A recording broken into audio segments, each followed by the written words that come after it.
to episode 224 of the Various Sundry Podcast.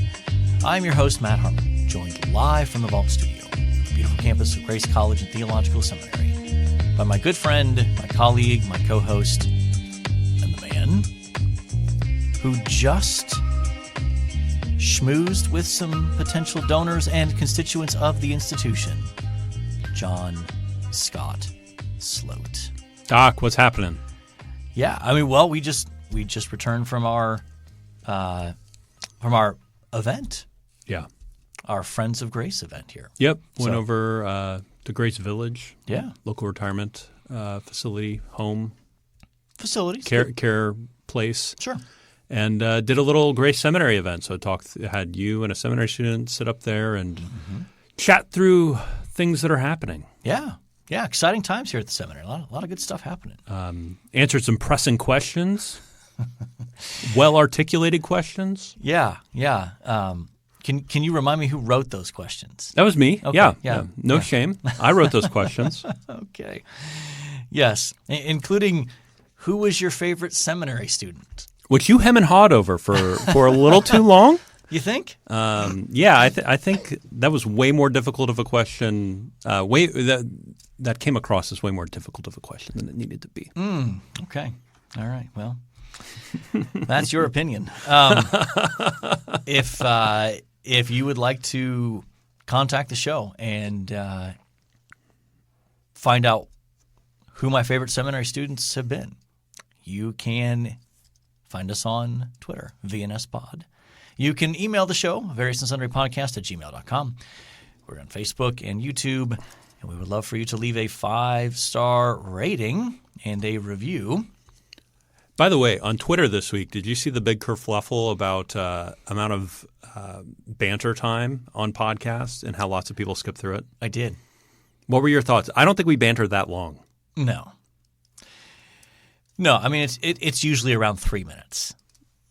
So we're about there. Yeah, I mean we've got about another 35 seconds before we hit that. But usually we're starting the sports segment about 3 minutes in. Okay. I don't think that's that much. They were talking about like 15 minutes of banter. That's way too much banter for me. It is. I don't have that much in me. No, but part of it depends on what's the nature of your podcast. Mm-hmm. I mean, our podcast is essentially our friendship and us talking about things. So it makes sense that there's a little bit of banter in there. Yep. That it's not just like we're pretending to be some sort of like news podcast or something. Like it's not us. Yeah. We also way underprepare for this podcast. That we do not make up the banter ahead of time. No. It's just off the cuff and off the fly. Yeah. In fact, when you say the intro, I have no clue what you're going to say. That's true. Yeah. Yeah, it's one of the things that Anyway, we've arrived at the 3-minute mark. Let's move on to sports. Okay. I mean, I will say, you said you wanted to talk about lawn care. We hadn't talked about lawn care. That was one thing I threw out. Do you want to go 35 seconds on lawn care? I mean, do you have 35 minutes? No. I aerated my yard last year, and it is the green is rising right now. I mean, it is really coming through. So the yard looks great right now, and I am edging away, trying to beat back the earth from that very, very clean line at the concrete. Yeah. Working on that. Just put some crabgrass preventer down as well as some early season fertilizer. Wow. Very excited for weed and feed come like first week of June, somewhere in that ballpark. And we'll go from there. Now, your father-in-law has connections with certain products. Yeah, he gives me black market fertilizer. Yeah. Okay. I got to get in on that. I got to get that trade going. All right, John, let's talk some sports. Okay. So, speaking of great grass. Yeah, it was the Masters weekend. It was, yeah. Okay, I'm going to say something, by the way. This is a little banter-ish, but it's going to blow your mind. This is going to be surprising to you. It's Thursday, first day of the Masters. I get a text with a Masters GIF, and it's let's go. Basically, I'm picking this person and this person to win. Are you watching? Guess who sent me that text? I'm going to guess it's your eldest. Yes. Yeah. I did not think about it this year, but just about every other year I've sent him a start of the Masters text. He's turned the corner. Well, he's matured. Yeah. Yeah. That's yeah. So he's growing up right before our eyes. He is. He is. So anyway, how much of the Masters did you catch? Just highlights. I followed scores all weekend, but felt like Scotty had it, in hand most of the weekend. So, yeah. So I watched a little bit on Saturday, a little bit on Sunday, and I mean, there was like a 4-way tie for first early on Sunday in terms of with Scotty Scheffler and I think it was Morikawa and Swedish guy. Was it a Swedish guy? Yeah, it's like Ogle. Yeah, that's why I said Swedish guy. Yeah. But the first letter is an A with that weird circle over the top of it, so it's apparently pronounced as an O. And then Homa was another guy. So interesting collection there, but eventually Scotty pulled away there. Won by 4 shots. Yeah. Earned $3.6 million. That's not a bad weekend's work. That's not a bad haul for 4 days of effort. Yeah. Yeah. I mean, it's almost what they pay you. So. Yeah. The guy that came in second, Sweden's Ludvig Agberg. Abberg? Oberg, I think. Oberg? Yeah. Okay. Then Max Homa tied for third. Yeah. $1 million. Not bad for third place. Not bad. Part of the storyline this weekend was Scotty Scheffler's wife was poised to go into labor at any point. And he was prepared to leave. Yeah. He was prepared to walk away. That was pretty cool. Yeah. Very Phil Mickelson at the U.S. Open. Yeah, but here's my question. Do you think that the wife and the family just wouldn't tell him? Like, how far into the round does he have to be before you're like, he's on 16, he's up 4 strokes? Do you tell him? Or do you just let him ride it out? Yeah, I don't know. I hope they had contingency plans. Yeah, I got to think so. If he's in second or third, drop out. I think it depends on how far back you are. If he's 4 shots back with like 4 holes to play. Yeah, I don't know. But then, like, how much money are you forfeiting by because $1 million. How does that count? Like, I guess I don't know how that works in terms of like if you just withdraw with 4 holes left. Like, what does that do to your place? I don't know. Anyway, priorities. So, and he's also a relatively outspoken believer. Yep, I believe had something about his identity not being in a green jacket or something like that after. And so you're okay with that? Yeah. Not having his identity in a green jacket. And with him talking about that? Yeah, of course. Okay. Yeah. Because you've had some qualms with other Christian athletes. Yeah, I mean, I have. Scotty feels a bit different. Okay. He feels a little bit more serious and less cheesy. Okay. That's at least and I haven't really done a deep dive into Scotty Scheffler or his faith, but it's not like he's wearing eye black with Philippians 4:13 on it out there on the course. Well, golfers don't wear eye black. He could. That would be an amazing thing. Here's a golfer out there wearing eye black with scripture references. Yeah, that'd be something. Okay. All right. NBA playoffs. Playoffs are set now. Yep. Regular season's concluded. A lot of teams kind of tanking at the end, or basically like they've clinched their spot, and so like the last game or two, they're like putting out the bottom of the bench out there. And yep. Like, what was it? The Mavericks? The Mavericks had already clinched their 5th seed, no matter what, yesterday, and so they didn't play anybody, and so they got beat by OKC by like 50. Like, it was a thrashing because OKC had something to play for. They are now the number 1 seed in the – They beat the Nuggets, yep. Western Conference. Apparently they had the tiebreaker over the Nuggets.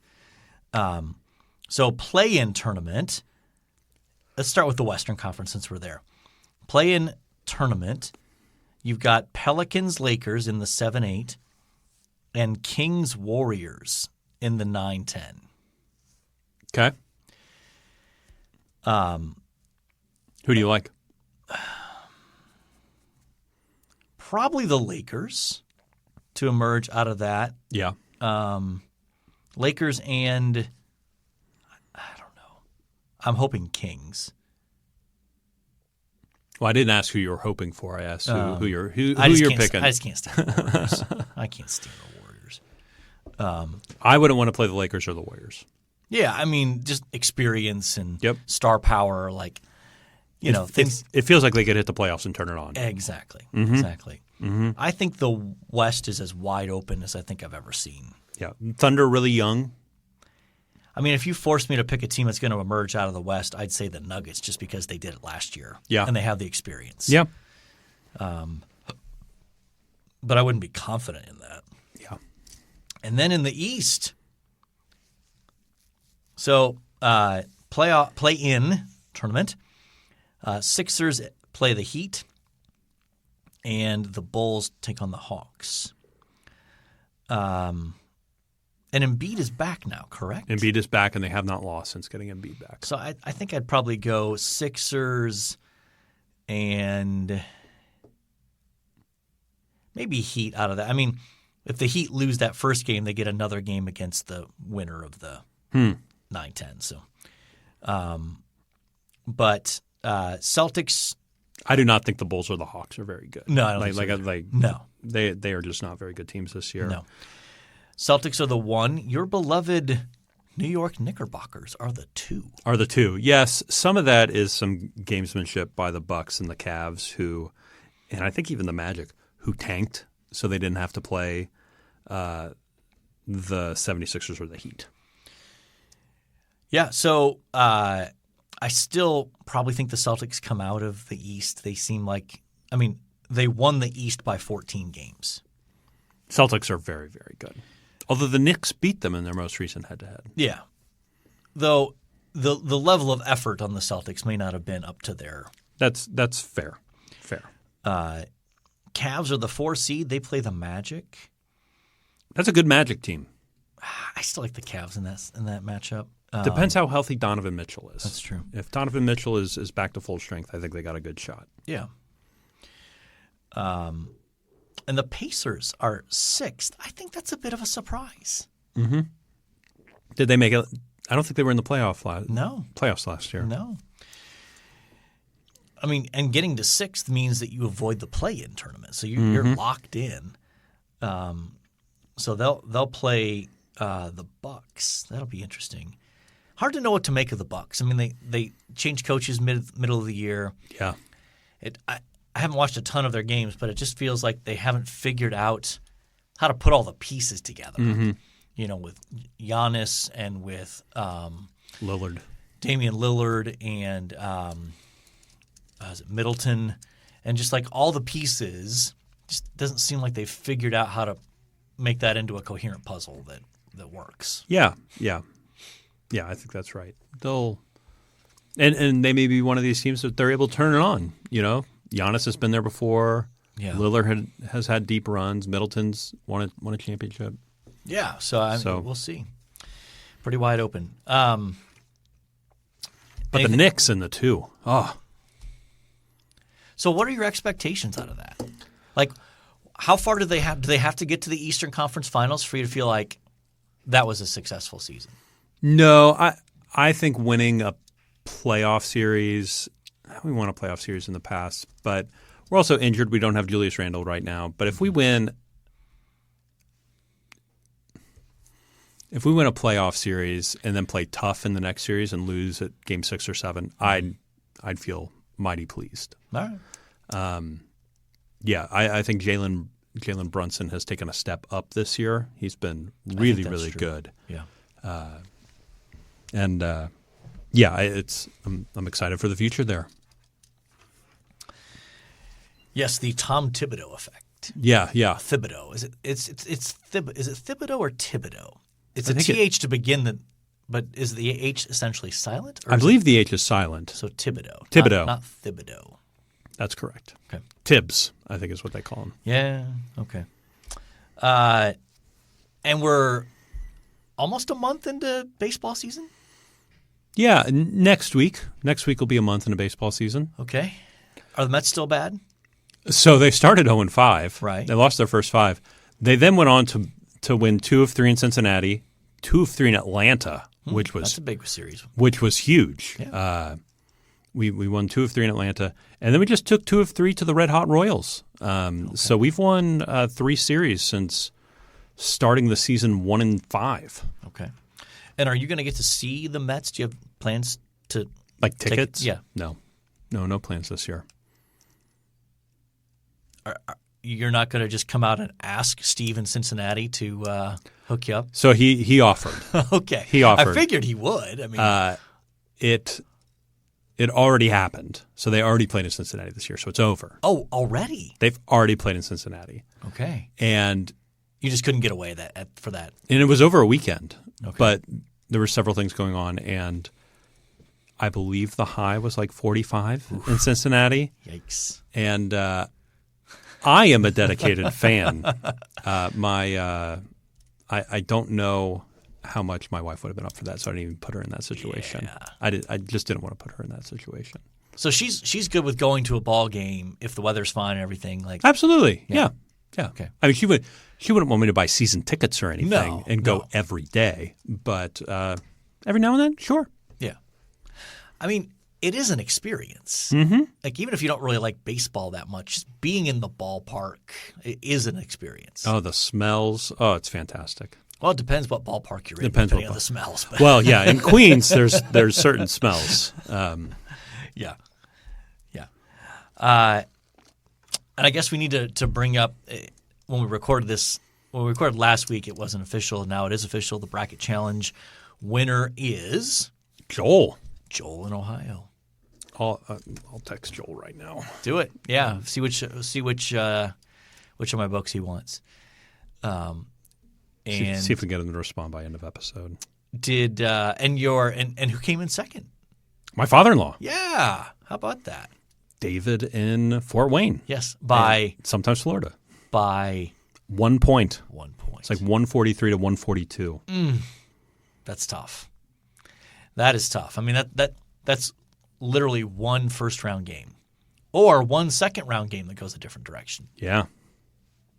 So but another successful bracket competition. Congrats to Joel in Ohio. We will get that signed copy of one of my books out there to him. All right, John, let's move on to our main topic. We are at week 3 of our ongoing series on Christianity and Liberalism by J. Gresham Machen. Machen wrote this book, published it in 1923. Okay. And was addressing issues that were pressing in his own day, the rise of what he would refer to as liberal Christianity, which, as he points out, essentially is not Christianity at all. It's an entirely different religion. Yeah.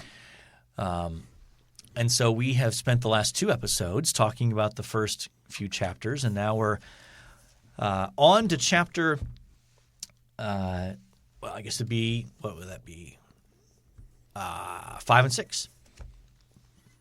Chapters on salvation, on Christ, and then on salvation. So they were long chapters. Long chapters. So we'll have to be selective in what we talk about when it comes to these 2 chapters. Yeah. You know what I was just thinking about, and this is a little bit of a non sequitur, but the era in which he's writing this, 1923, is right in the same era as Scope's monkey trial, 1925, I believe. Yep. And it's interesting to see the different approaches taken by, was he at Princeton at this time, or had he started? So. Yeah, I think he was at Princeton. By the Princeton Seminary and the Dayton, Tennessee school board. Is that the right? Sure. We should do a couple of series on the Scopes monkey trial. That would be a fascinating little series. Could. Yeah, I mean, one of the things that we've certainly talked about is both similarities and differences between Machen's day and our day. And so I think that this is, as we've talked about, this is an exercise in one sense in a form of kind of theological retrieval, like looking back into history and looking at a key figure, writing at a key moment, and seeing what can we learn that helps us today. And I think we've seen obviously some clear similarities in terms of trends that have come to full flower now compared to them being maybe in the bud at that point, as well as some significant differences to that day. So let's start with the chapter on Christ. What's something that stood out to you in that chapter? So throughout the chapter, he talks about so much, but really zeroes in on the person of Jesus Christ, and I believe it is in this chapter they deal with the virgin birth quite a bit, where they talk about that doesn't necessarily accord with the scientific method, and right. those things sort of seem to be under attack, and so it's a lot of conversation about the person of Christ, traditional Orthodox views of him being under attack, and he does so in a very fine way. I mean, just really gets into it. But yeah, talking through the virgin birth, I was reading it going like, goodness, I don't know that I can't remember the last time I had to defend the virgin birth in a conversation. Have you ever? Well, I'm not sure I can say I've never had to, but it's certainly not a common kind of objection. Yeah. Which is interesting. I mean, I think part of it gets back to we made this point before, but that in Machen's day there was such a anti-supernaturalism kind of bent. That just isn't there today. That's just not as prominent today, which has its advantages. It's in Machen's day, it's the sharp contrast between essentially religion and science. This sort of like airtight categories, and that modern man can't accept these sort of supernatural elements of the Bible, and so the virgin birth kind of took on kind of exhibit A of this is what modern man can't handle. We all know how children are conceived, and therefore that just can't happen. Yeah. It's impossible, which is actually kind of the point. But when I mean, it's funny. It's like they think we don't know that. I mean, when you read Luke 1 and the angel says that to Mary, she's like, I mean, A plus B equals C here, sir. I mean, like, I've not been with a man. Yeah. Like, I don't get how that's going to work. And the whole, like, well, what's impossible with man is, like, so those sorts of things are not surprising. But today, I think people are much more open to the supernatural. Oh, yeah. Which creates its own set of problems, own set of challenges, I should say, in terms of, how do we discern even what is true and what is false in terms of the spiritual realm, or what is good versus what is evil. There wasn't – I mean, it feels like every couple of years now there's a book that comes out of I died, I went to heaven, I came back to life. Now let me tell you what I saw in heaven. Yeah. There's a whole little cottage industry of those kinds of books. Oh, and they make a ton of money. Yeah. And the movie rights are really good too. You didn't have that in Machen's day. You didn't have people running around saying that.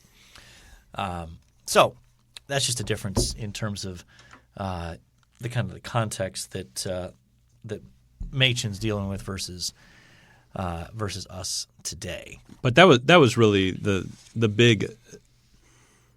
I don't – basically what I'm trying to get at with the virgin birth there is basically like the problems that Machen dealt with in the person of Jesus Christ. I don't know that we hear those same objections today. A good number of them. Yeah, at least some of them for sure. He has a whole section here on on the effort to just essentially reduce Jesus to the supreme example for men. Sure, and you sure. get that all the time. I do think we get that a lot. Yeah, that is all true. the time, Absolutely. And I'll be honest.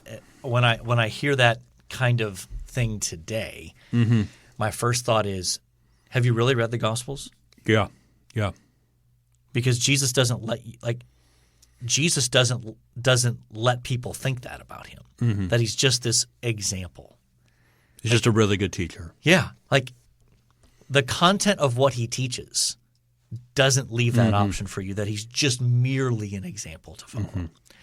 And furthermore, there's so much of what Jesus does that is intentionally unique. You know, I often say this in my classes with respect to the whole, the WWJD bracelets and stuff like that. Like, well, is there some value in that?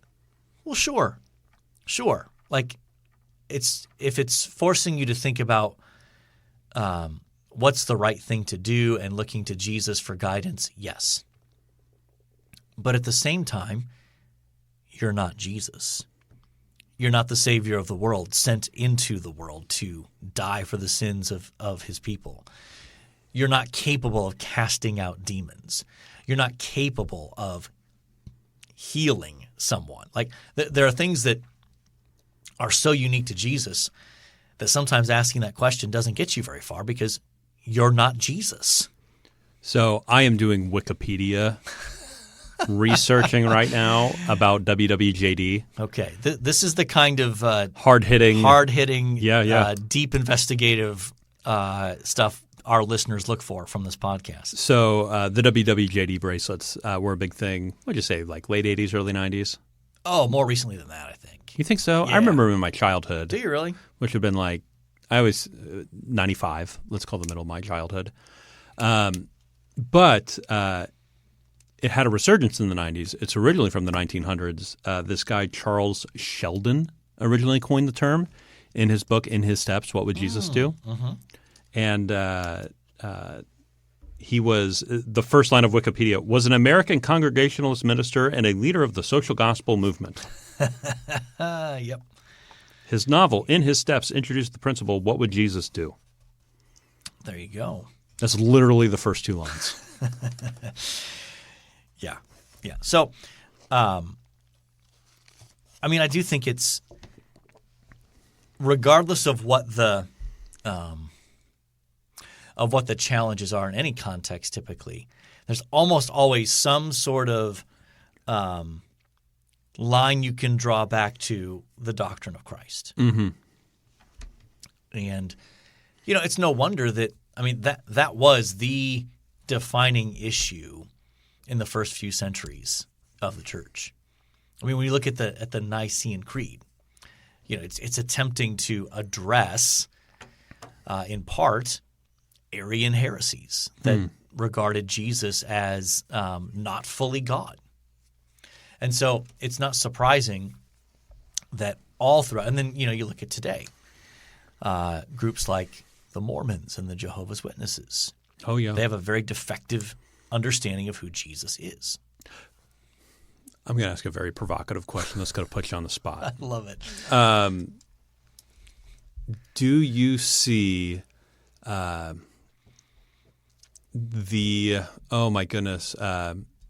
new Jesus commercials that are on?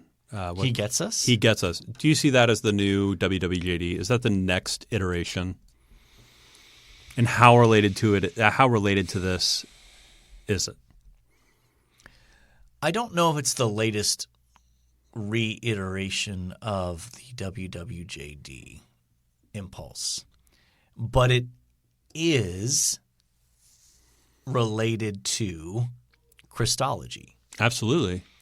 And that's, I think we've made this clear on the pod that that's one of my biggest qualms with this whole campaign is that there's not clarity on who Jesus is.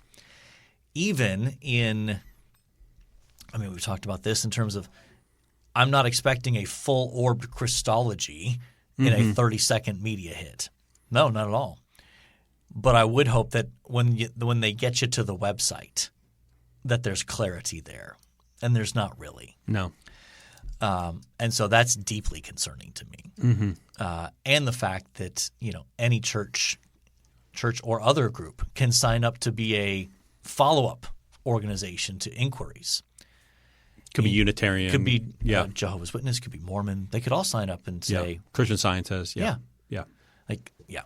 So the defining question ultimately tends to be, though, who is Jesus? And I think that's why Machen spent so much time on this. But we should probably move on to the second chapter, even though there's a lot more meat on the bone there. Well, we could spend whole episodes on each of these chapters. Yeah. We really could. What do you think of it? What do you think of salvation? I'm for it. You're pro? Me too. Yeah. All right, let's move on.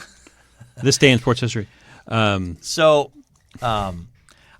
starts the chapter very clearly by linking basically the basis of salvation is the redeeming work of Christ. So these two chapters are so tightly tied in that sense of your understanding of salvation is going to be connected to your understanding of Christ. That's absolutely fundamental. He spends a lot of time at the beginning of the chapter talking about different understandings of the atonement. But he gets at some big picture takeaways really strike me as he basically, I think, rightly identifies, look, the doctrine of salvation that is different is rooted in a flawed view of sin by liberalism, that it's not as bad as the Bible tells you it is. Yeah. It's also rooted in a rejection or deep diminishing of God's wrath, that's not really a thing. And when you diminish those two things, the nature of sin and, by basically saying, look, man's basically good. He's got a few problems. Let's figure out a way to solve those. Yeah. That's such a diminished view of humanity and also of sin. I really appreciated his illustration with the missionaries, where he talks about, back in my day, or it sort of had that vibe to it. Yeah. Where he's like, missionaries used to go out and used to say, "Listen, you guys are sinful and in desperate need of a savior. Yeah. And there is acceptance and forgiveness at the cross, and repent of your sin." Basically, it's like missionaries would go out saying that, and would come home and tell people about people repenting of their sins. And he goes, today, there's a number of missionaries that go out and basically go, "Oh, look at this Bolshevism that's taking place over here." And I think he used that term specifically. And goes, "We really need to deal with that, and Christianity is a great way to deal with that." Yeah. Or look at he used Japan as well, but that was really fat. Look at the militarization of Japan. These people, we really got to put that down, and we can use Christianity to do that. And he goes, if Christianity is true of its own accord, and that is the only way it really has its power. If you want it for the other thing, it actually loses its power. So it's sort of the case he makes in there. And this is where I think there are so many parallels to today. Oh, yeah. In terms of the attempt to use Christianity as a means to some other end. And it runs the gamut of the political spectrum. 100%. You can see examples both on the left and on the right in terms of, well, Christianity helps us get closer to this objective. So we'll use some version of it as a means to an end. Yeah, yeah. And, I mean, we've talked about this before, but that's a real problem. Christianity has to be true in and of itself. Yeah. And see valuable and good in and of itself. Well, and sometimes, at least in some of those cases, you can point to the end that you want is a good thing. Absolutely. The problem is you're making it ultimate. And that's the problem. Yeah. And that gets into as well a sort of diminished view of sin, right? Because it makes it seem like, Well, the biggest problem is fill in the blank in terms of like whatever social or cultural or political or economic issue you want to fill in the blank with. Mm-hmm. That's the biggest problem. And Christianity, or at least some version of it, can help us get there. So let's use it. Yeah. We need Judeo-Christian values in order to have a good society. I go to a conference that preaches that pretty aggressively. And there's part of me that believes in that too. I want to be sure. Like, I do think the basis for a good society is Christian principles. Sure. But I believe them because I believe Christianity is ultimately true. Right. Not because, wow, this is going to get me the society I want. Right. But I mean that comes back to, I think we've made this observation of Richard Dawkins' recent comment of "I'm a cultural Christian." Yes. Yes. That's a great example. Because he wants to live in a society that has had the effects of Christian faith moving out into the broader culture. He wants those benefits without the source of those. And it just doesn't work. Mm-hmm. It just doesn't work. Yeah. And it shows in one sense, the bankruptcy of his 25, 30 plus years of so ardently trying to convince people that God doesn't exist. It's like, well, yeah, I don't think God exists, but man, I sure would like to live in a culture where a lot of people think God exists and it matters. Yeah. Like, how does he not see that just glaring contradiction in his own worldview? Oh, yeah. Isn't that just striking? I'm sure I'm sure he has some way of reasoning around it. I mean, but I'm also sure like there's part of him that just goes, well, this has sort of been my hobby horse. I purchased bus ads in Oxford saying God is dead. Yes. I can't turn around on that now. Yeah. I'm sure there's part of him that's like, well, this is who I am. I'm entrenched in this argument. Mm-hmm. However, the natural conclusion of the arguments I make, I don't like the world that is making. Yes. Yeah. But it is a human temptation. It is a deeply ingrained human temptation to try to take the benefits of Christianity and want those, prioritize those, and pursue those without a commitment to the Christ of Christianity. Mm-hmm.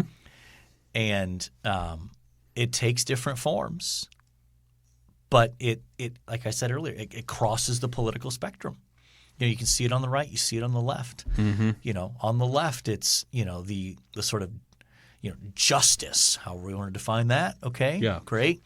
And so let's couch some of this in terms of biblical language of pursuing justice from the prophets and things like that. And you point at Jesus' condemnation of the religious leaders of his day and go, see, flipping the tables. Yeah.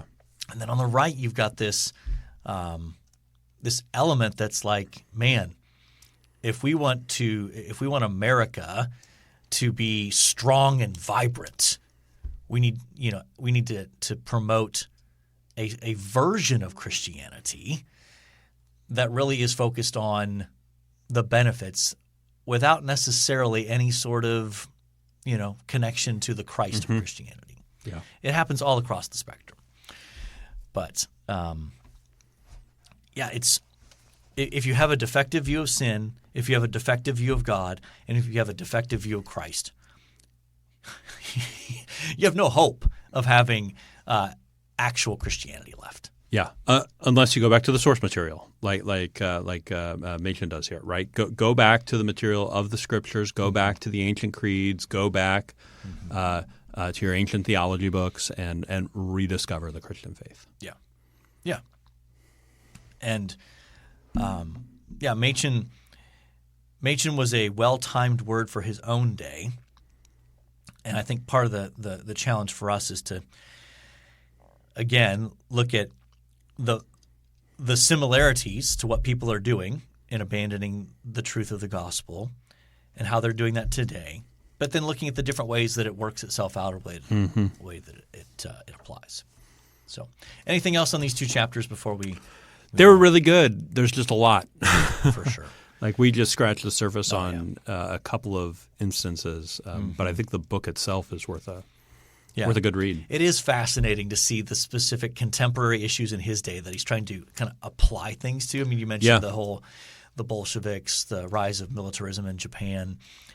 In a pre-World War II world. He even talks about immigration in there. Yeah. Remember that? Oh, yeah. So just fascinating. But all right. Ready to move on? Yeah. This day in sports history. Time now for This Day in Sports History. This day in sports history, April 16th, 2024. 1940, Cleveland Indians pitcher Bob Feller hurls the first and only opening day no-hitter in MLB history. Beats the White Sox. Of course it was the White Sox. 1-0 at Comiskey Park. Yeah, Bob Feller. 1987, Michael Jordan becomes the second NBA player in history to score 3,000 points in a season. That's a lot. That is a lot of points. I mean, it's 82 games, but still. It's a lot of points. That's a lot of points. 2001, the 105th Boston Marathon. Lee Bong-ju of South Korea, men's winner at 2 hours, 9 minutes, and 43 seconds. Catherine, oh, goodness gracious, Derbra?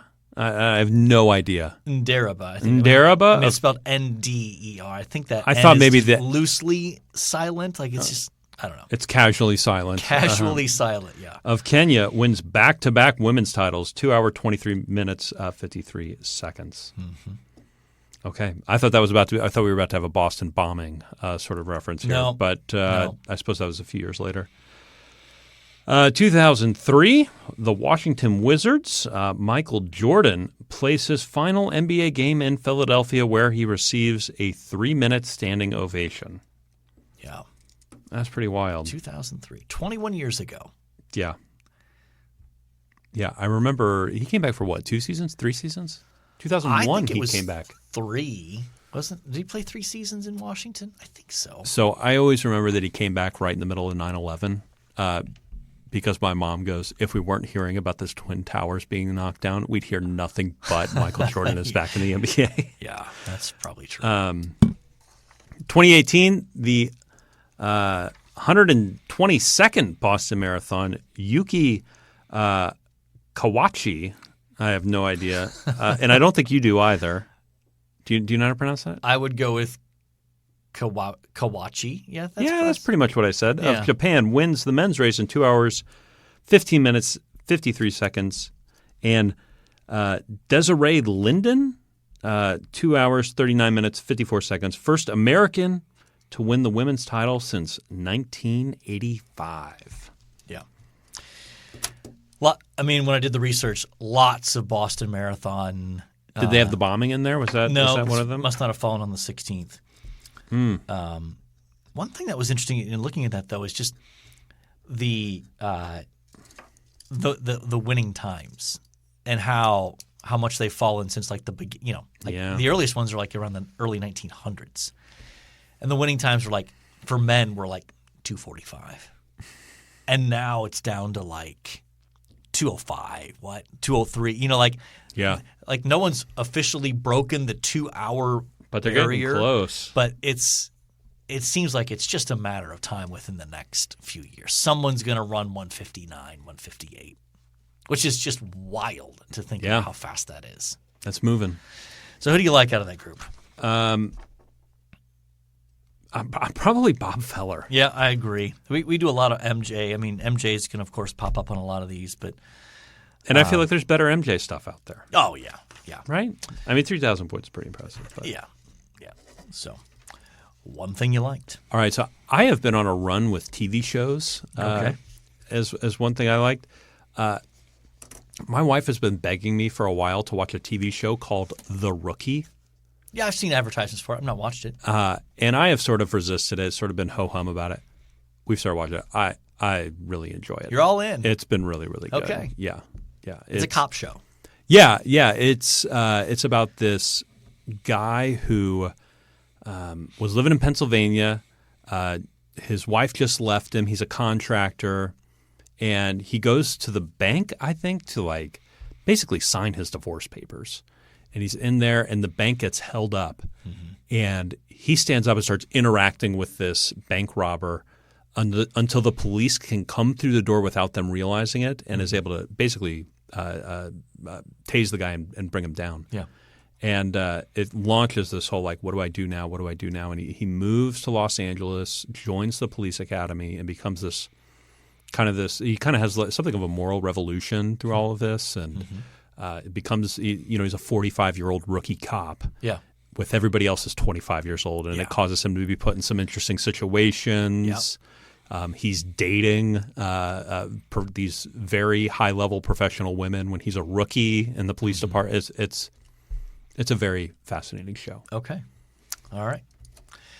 I'm going to go with a podcast. I've heard of this. You've heard of this podcast, Crooked City. Yeah. And so there have been, I think, 3 seasons. The first one was Youngstown. Yeah, it was really good. I listened to that. It's one of my favorites. Content warning. Sure. Pervasive foul language. Sure. Have you listened to this season 3, on Dixon, Illinois? No, I've heard about it, and I hear it's political corruption, basically. Okay, so Dixon, Illinois is the hometown of Ronald Reagan. Mm-hmm. That's what it was best known for.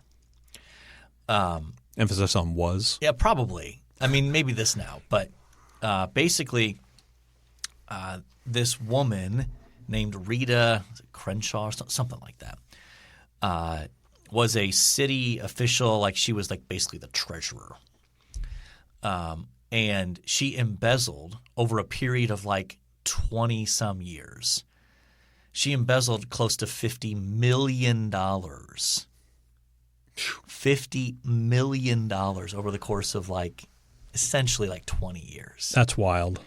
And Dixon's a relatively small town. It's like 15, 20,000 people.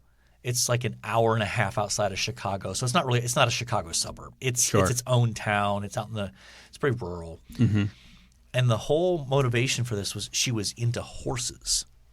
And so I've heard this. She wanted to become like the leading horse owner, and so she embezzled around $50 million. That's wild to me. And I just keep asking myself, aren't people around her going, where's she getting her money? She's a city official. How is she able to afford these massive amounts of these these quarter horses are not cheap animals. Yeah. And then you've got these properties where you're caring for them and and they're traveling across the country for these shows. Nobody's thinking, how's she doing that? Yeah. Yeah. So just fascinating. And a side note, one of my wife's college roommates grew up in Dixon. Really? Yeah. Yeah. So her dad was a teacher and had this Rita as a student in high school. Oh, that's fascinating. Yeah. So that is my one thing I liked. All right, John, we have talked the Masters, a tradition like no other. And Jim Nance did it again, He right? did. Yeah. He I did. was thinking he gave up the NCAA tournament. Yeah. Which I didn't miss him as much as I thought I would. I like Ian. Yeah, me too. Ian's good. Ian Eagle, yeah. But anyway, go ahead. And but it was Vern Lundquist's last tournament. Okay. So he of announcing fame and that sort of stuff, and had that probably his best known call was the Tiger chip in on 16 years ago, where the ball literally hung on the lip. Oh man! And then what a moment! Everyone's staring it down. It stays there for 15 seconds and then falls in, and the crowd just goes bonkers. But anyway, all right, John. We have talked Masters. We have talked NBA playoffs. We have talked Christianity and Liberalism Part 3 on Christ and salvation. We have talked Bob Feller throwing an opening day no-hitter. We have talked about the rookie.